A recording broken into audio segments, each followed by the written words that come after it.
The security guard's hand was shaking as he reached for his radio.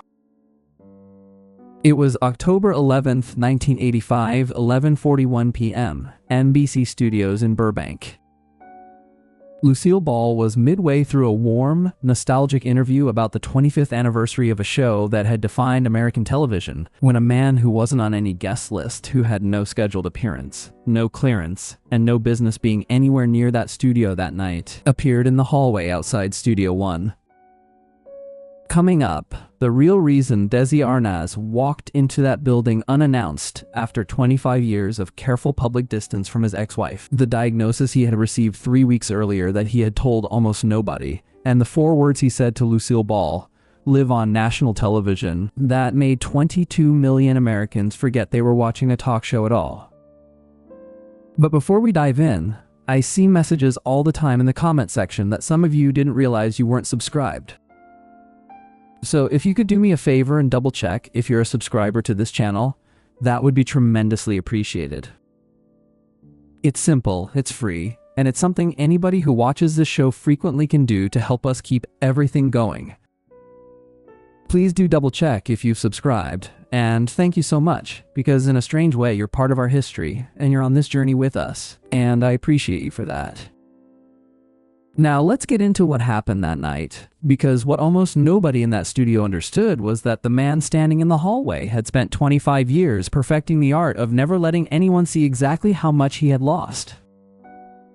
Lucille Ball and Desi Arnaz met in 1940 on the set of a film called Too Many Girls, and married within 6 months, a whirlwind courtship that surprised nearly everyone who knew either of them, including, according to accounts given by both across the following decades, Lucille and Desi themselves.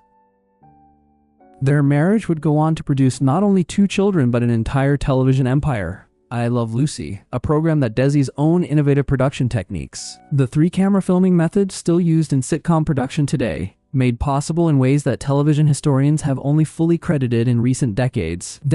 during which Desi's specific technical and business contributions were frequently overshadowed in public memory by Lucille's more visible comedic stardom. What almost nobody outside their closest circle fully understood during the years the show dominated American television was the specific and mounting difficulty inside the marriage that produced it. A difficulty rooted substantially in Desi's own struggles with alcohol and infidelity, patterns that both of them attempted, for years, to manage privately while presenting to the American public the image of the happiest and most beloved married couple in the country. The specific irony of this private struggle deserves fuller understanding, because it explains so much about why Desi's eventual confession carried the weight it did. Desi Arnaz had grown up in Cuba in a family of considerable wealth and social standing, a childhood that ended abruptly when the Cuban Revolution of 1933 forced his family to flee with almost nothing, arriving in Miami as refugees who had lost their entire social position overnight.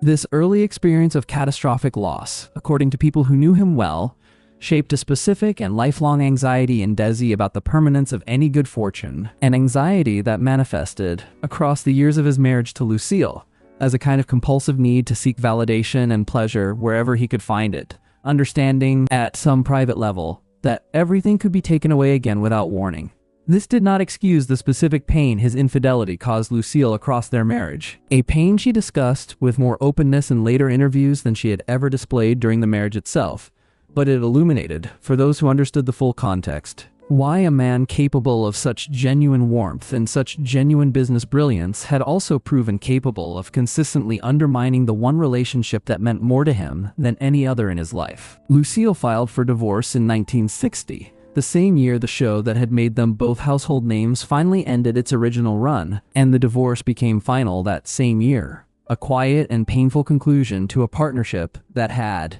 despite everything that eventually broke it apart, produced something the two of them had built together, and that neither of them, across the following 25 years, ever stopped caring about deeply.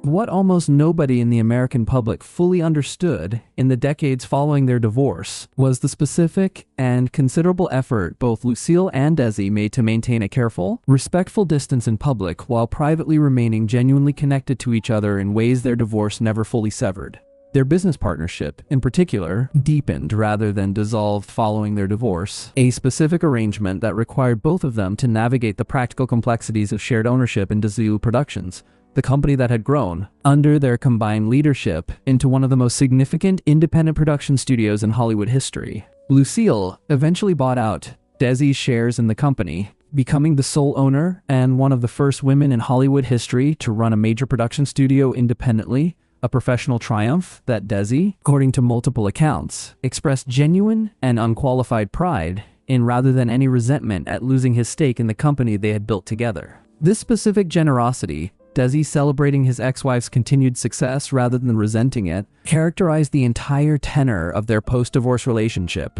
Two people who had genuinely hurt each other during their marriage, but who retained, throughout the following decades, a fundamental respect and affection that neither divorce nor remarriage ever fully erased. They spoke by telephone regularly, according to accounts given by their children in later years, conversations that ranged from practical matters involving their shared business interests to considerably more personal territory. Two people who had built something extraordinary together and who understood, even after the marriage itself had ended, that the specific quality of what they had shared during those years was not something either of them managed to fully replicate with anyone else afterward. Desi remarried, as did Lucille, but according to their daughter Lucy, both of their parents maintained a specific and quiet tenderness toward each other that persisted, largely unspoken and rarely discussed publicly, for the entire remainder of their lives, a tenderness that both of their subsequent spouses reportedly understood and accepted as a permanent and unthreatening feature of loving someone who had once shared something as significant as what Lucille and Desi had built together. What almost nobody knew, walking into NBC studios on the evening of October 11th, 1985, was that Desi Arnaz had received, 3 weeks earlier, a diagnosis of lung cancer, a disease connected directly to decades of heavy smoking and drinking that had, by this point, already caused significant damage to his lungs through emphysema. The specific circumstances of receiving this diagnosis deserve fuller documentation because they illuminate exactly what shifted in Desi's private calculations about what needed saying before time ran out.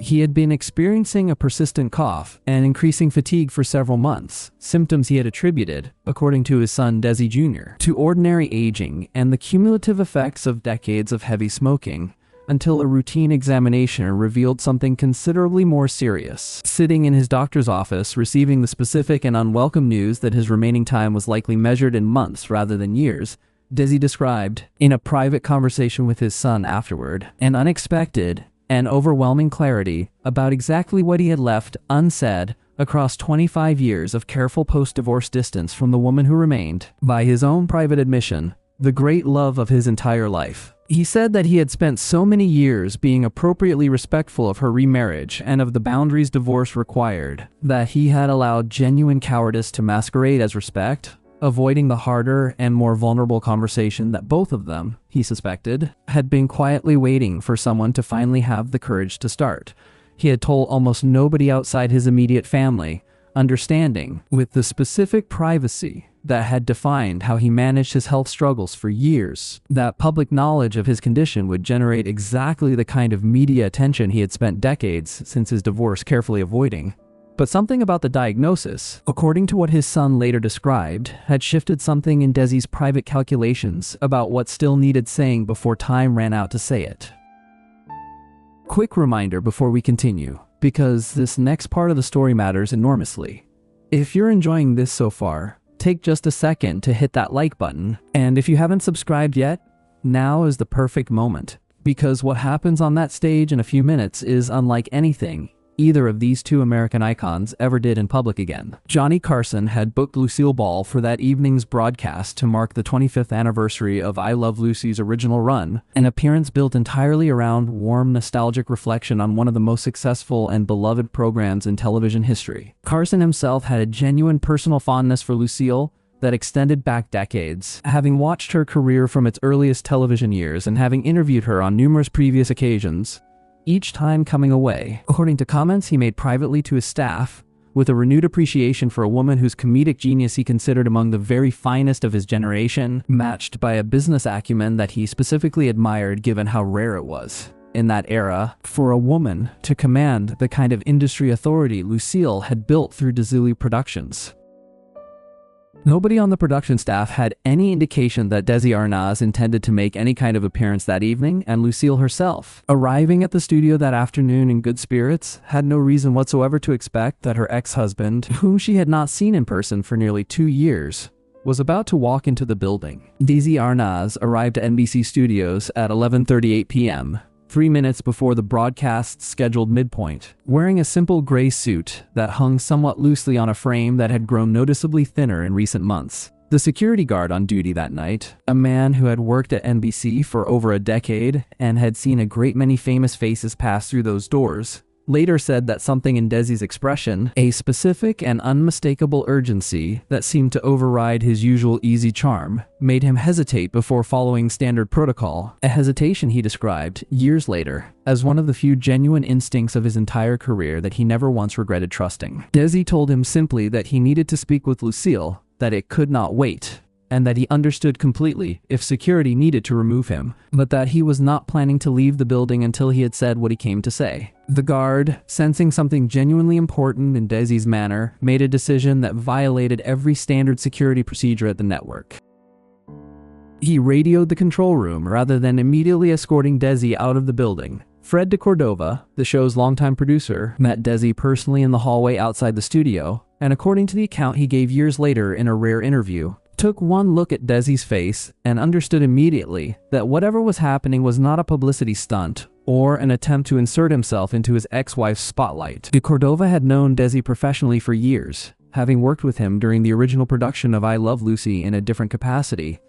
and this prior familiarity, according to his own account, gave him a specific frame of reference for recognizing that the man standing before him in that hallway looked genuinely and unmistakably different from the confident, charming Desi Arnaz he remembered from those earlier years. He described Desi's face as carrying a specific gauntness that went beyond ordinary aging, and an intensity in his eyes that de Cordova, having worked in television production for decades, and having developed a reasonably reliable instinct for distinguishing genuine urgency from manufactured drama, recognized immediately as entirely real. Desi told him only that he needed 5 minutes, and that Johnny would understand once he saw him. De Cordova, weighing the genuine risk of disrupting a live broadcast against something in Desi's manner that felt too significant to dismiss, made the decision to inform Carson during the next commercial break rather than turning Desi away. Johnny Carson, informed of the situation with barely 90 seconds remaining before the broadcast resumed, made a decision that several members of his production staff later described as one of the most instinctive and immediate calls of his entire career. He told de Cordova to bring Desi to the stage entrance, not to announce him, simply to let him walk out when the cameras return from break. Do not miss what happens next, because it is the moment this entire story has been building toward. Lucille Ball was mid-sentence, describing a favorite memory from the show's production, specifically recalling the extraordinary chemistry she and Desi had discovered together during their very first table read decades earlier, when Desi Arnaz walked out from behind the curtain. The studio audience recognized him immediately, and a wave of stunned murmurs spread through the room before Lucille herself, noticing the shift in the audience's attention, turned to see what had caused the reaction. Her face, according to everyone present, registered a specific and complete shock, her hand rising instinctively to her chest, followed almost immediately by something considerably more complicated. A mixture of confusion, concern, and a warmth that 25 years of careful public distance had never fully erased. Several audience members, seated close enough to observe her, clearly described the specific speed of this emotional transition, noting that whatever guardedness Lucille might have maintained toward her ex-husband in more ordinary circumstances seemed to simply evaporate the instant she registered the particular quality of his expression, understanding, apparently before he had said a single word, that something genuinely serious had brought him to that stage. Desi walked directly to where she sat, and rather than the light, charming greeting that might have characterized any other unexpected reunion between former spouses, his expression carried a gravity that made the studio audience go completely silent. He knelt down beside her chair, taking her hand in both of his, and said, quietly enough that the boom microphones barely caught it, but clearly enough that it has since been confirmed by multiple people who reviewed the broadcast tape, 4 words that would define the entire remainder of that broadcast. He said, "Lucy." "I'm running out of time." Several people seated close enough to the stage described the specific quality of his voice in that moment, stripped entirely of the charming, confident register that had defined his public persona across decades of American television, carrying instead a raw and unguarded urgency that made clear, before he said another word, that whatever he had come to say was not going to be easy for anyone in that studio to hear. Lucille Ball's expression shifted instantly from confusion to genuine alarm. She asked him what he meant, her voice carrying a specific urgency that revealed, in a single question, exactly how much she still cared despite 25 years of divorce and remarriage on both sides. Desi told her, briefly and without excessive detail, about the diagnosis he had received 3 weeks earlier, and about the specific realization it had produced in him, that he had spent 25 years being careful, being appropriately distant, being exactly the kind of respectful ex-husband that public expectation demanded, and that he had decided, sitting alone with that diagnosis, that he was no longer willing to let appropriate distance prevent him from saying what actually needed saying. He told her that he had rehearsed this exact moment countless times in his own mind over the preceding 3 weeks, considering whether to call her privately instead, but had ultimately decided, in a choice that several people present found remarkable given how uncharacteristic it was of a man who had spent 25 years so carefully avoiding public attention regarding his personal life, that some things needed to be said in front of witnesses, in a setting significant enough that neither of them could later minimize or half remember what had actually been said between them. He told her, in front of the studio audience and 22 million Americans watching at home, that the 2 things he was proudest of in his entire life were their 2 children and the show they had built together, and that he had never fully told her, in all the years since their divorce, how much he understood that the show's success had depended as much on her extraordinary talent and business instincts as on anything he had contributed. He spoke specifically about a period early in the show's development when network executives had expressed considerable doubt about pairing Lucille with a Cuban bandleader as her television husband, concerns rooted in the era's narrow assumptions about what American audiences would accept, and he described, with an openness he had never displayed publicly before, how completely Lucille had fought for him during that period, insisting on his casting when it would have been considerably easier, professionally, for her to simply accept a more conventional leading man and avoid the industry resistance his casting produced. He said that he had never adequately thanked her for that fight, a fight that had made possible not only his own career, but an entire show that had gone on to mean so much to so many people, and that carrying this specific unexpressed gratitude for 25 years had become, in the context of his diagnosis, simply unbearable to continue carrying in silence. He said that leaving their marriage the way he had, through his own failures rather than anything she had done wrong, remained the greatest regret of his life, and that he did not want to die without having said this to her directly, in a setting significant enough that she would understand he meant every word of it completely. Lucille Ball, according to everyone present, was crying openly by this point, her own composure, famous across decades of American comedy for its remarkable resilience, completely given over to the specific grief of hearing an apology she had apparently waited 25 years to receive. She told him that she had never stopped caring about him, that the show had been the best thing either of them had ever built, and that whatever had gone wrong between them, she had never once doubted that what they shared during those years had been real and had mattered enormously. She added, according to the account preserved by several people present, that she had always understood exactly why the network had resisted his casting, and that fighting for him had never felt, to her, like a fight at all, simply an obvious defense of the person whose talent and whose presence beside her had made everything about that show feel possible in the first place. She said that she had spent 25 years telling herself their divorce had been the correct and necessary decision, a conviction she said she still largely held, but that watching him kneel beside her chair that evening had reminded her, with a specific and overwhelming force, of exactly why she had fallen in love with him in the first place, and why some part of her, despite everything, had never fully stopped. Johnny Carson, watching this unfold from behind his own desk, made the deliberate decision, according to production staff present, not to redirect the segment back toward its planned structure, understanding that what was happening in front of him carried a weight considerably more significant than any anniversary retrospective the broadcast had been designed to produce. Carson himself later described, in a private conversation shared with a close friend, the specific instinct that guided his decision in that moment, an understanding developed across more than 2 decades of hosting that certain kinds of genuine human moments, once they began unfolding in front of a camera, required a host to become simply a witness, rather than continuing to actively manage the broadcast direction. He said that he recognized, almost immediately, that whatever was happening between Desi and Lucille was considerably more significant than anything his production team could have planned or anticipated, and that his job, in that specific moment, was not to guide the conversation, but simply to ensure it had the space and the dignity it deserved to fully unfold. The studio audience, 300 people who had come expecting warm, nostalgic entertainment, sat in a silence that several people present described as the most complete and most genuinely moved silence they experienced at a live television taping. Watching 2 of the most beloved performers in American history set aside 25 years of careful public distance and simply tell each other the truth. What followed was a considerably longer and more genuinely emotional conversation than either the audience or the production staff had anticipated. Desi and Lucille discussing, with a candor neither had ever displayed publicly before, the specific texture of what their marriage had actually been, its genuine joys alongside its genuine failures, and the particular quality of love that had somehow persisted through divorce and remarriage and 25 years of separate lives. Desi spoke with unusual directness about his own struggles with alcohol during their marriage, acknowledging directly, for the first time in any public setting, the specific damage his infidelity had caused, not offering excuses rooted in his childhood displacement from Cuba, but simply naming the harm plainly and taking full responsibility for it in a way he had never previously done, even in private conversations with his own children.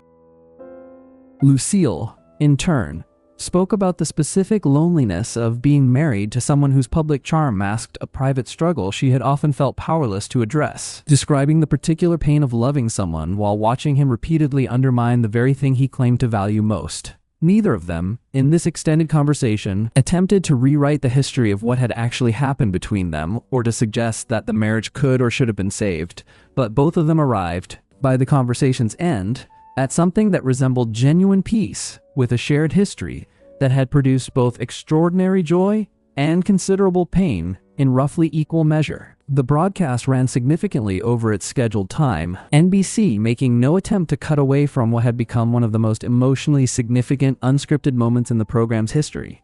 NBC's switchboard, according to production staff who monitored it, received an overwhelming volume of calls in the days following the broadcast, viewers writing and calling specifically to describe how deeply moved they had been watching America's most beloved former television couple finally say,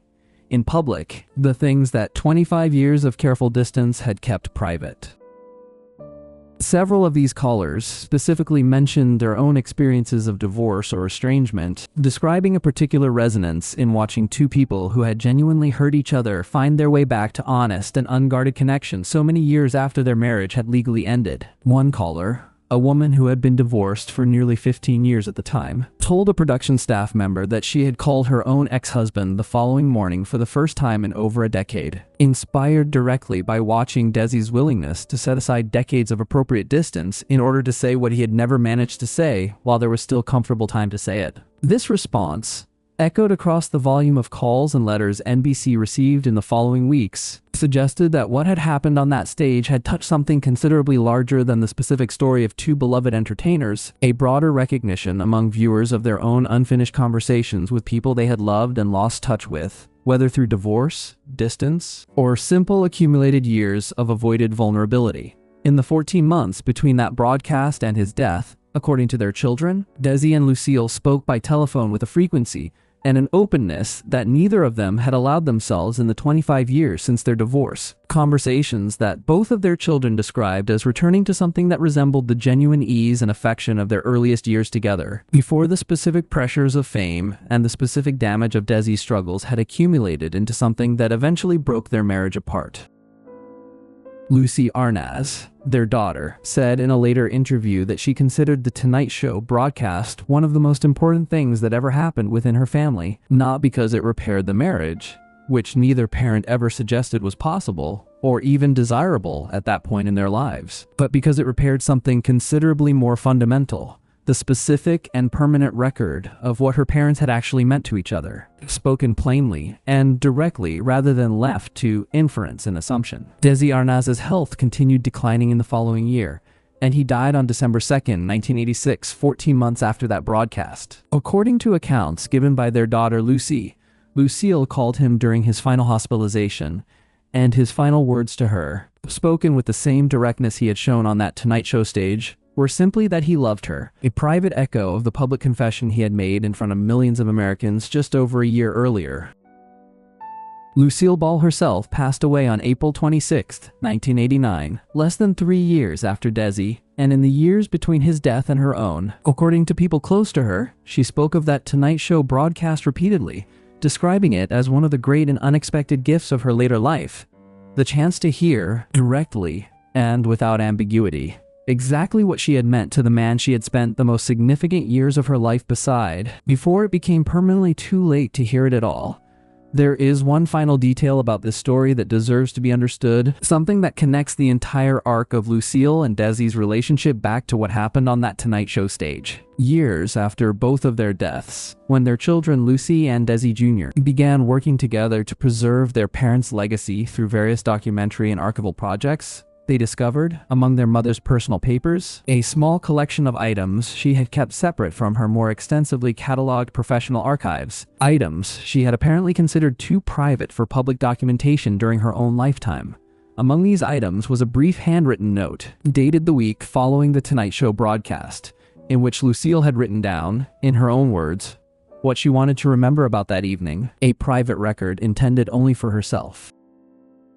The note, according to Lucy's later description, said simply that she had spent 25 years believing she had made peace with everything that had gone wrong in her marriage, and that watching Desi kneel beside her that evening had taught her something she had not expected to learn so late in both of their lives, that peace made in private, alone, with only your own private accounting of events, is never quite as complete or as healing as peace made together, spoken aloud, witnessed by another person who was actually there for everything you are finally allowing yourself to feel. If this story moved you tonight, I want you to think about the people in your own life who you have kept at an appropriate distance out of habit or hurt or simple accumulated years, and about the specific courage it takes to finally close that distance before it becomes permanent. You do not need a diagnosis and a television camera to say the things that still need saying. If this story moved you, share it with someone who needs to hear that it is never too late to close the distance with someone you have never stopped loving. Subscribe to this channel for more true stories about the moments when love outlasted everything that seemed to have ended it.